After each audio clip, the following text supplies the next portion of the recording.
Hey guys, Angus from Spotted Hog Airsoft here today with a kind of different video. Today I've got sort of an in-game performance test from when I recently tested out that Echo 1 SOG-68 Airsoft AEG that I recently received a review from Jag Precision. Now sure, we did the full review on it, took a look at all its different features as well as shot at a target and chroned it, but I didn't actually take it into a game until now. I recently took it down to Battlefield Now in Boothwyn, Pennsylvania Friday night to test it out in a CQB style environment, which in my opinion is kind of more so what that stubby style M16 is useful for. So anyway, let's get right into this video here, narrate a little bit of this gameplay for you, and also talk a little bit about how I found the gun to perform.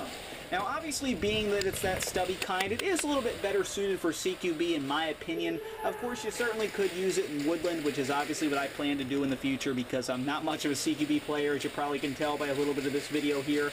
I do like the indoor feel, but not when it's in such a small confined area where it's kind of set up as a maze. I don't necessarily like being shot a couple feet away, but it's weird. I can handle that out in the field, but as far as CQB goes, it's just not my cup of tea. Anyway, I didn't necessarily make use of that stock I like so much in the video because the fact is I had to wear a full face mask anyway and really couldn't aim that well. Therefore, it didn't quite matter to me that the stock was a little bit shorter. Plus, it helped a little bit in CQB because it did make it a little bit more compact, easier to shoot around these corners. Pretty sure I just was hit in the back by my own teammate there.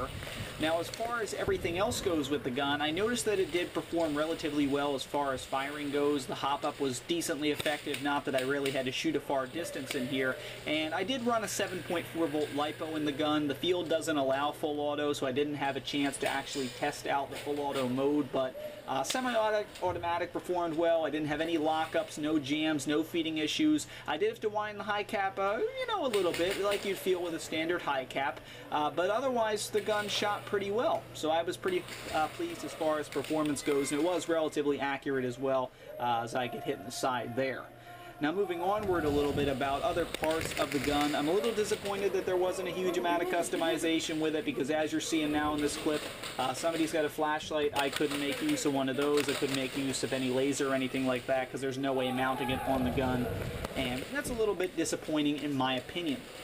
Battery space was easy to access, not that I had to change it out in the game, but you know, if I needed to, I could do it because it's very easy to pop that handguard off. So overall, I found the gun to perform pretty well. Like I said, I'm definitely more of a field player, but it did work out in CQB as well, especially since I did chrono it at about 350 FPS, which is what this field's limit is.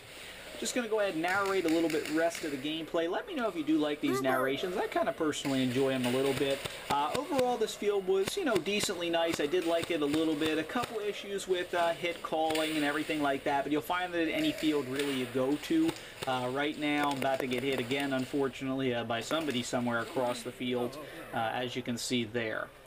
Moving on a little bit more about the gameplay in this video, a lot of it's just your basic team deathmatch. That's one thing that disappointed me a little bit about the field was the fact that it was always team deathmatch, you know, and the objectives were, you know, one life, so it turned into a team deathmatch. You know what I mean? Otherwise, though, I did enjoy the field, and I liked using the gun there. Like I said, it performed pretty well. Just going to end the video here with this final clip. Move up a little bit, get to that position. We've got the buddy with the flashlight there shooting at me again. Those things really do blind you when you're in that dark environment. And to try and motion for this guy to help me out, he doesn't understand the hand signal or me talking or yelling or whatever, and I think I got shot by my own teammate here again anyway. So with that being said, guys, just a real quick narration video, some gameplay, and what I thought of the Echo 1 SOG out in the actual airsoft field. Performed pretty well. I'm more of a field guy, but it certainly did hold its own in CQB.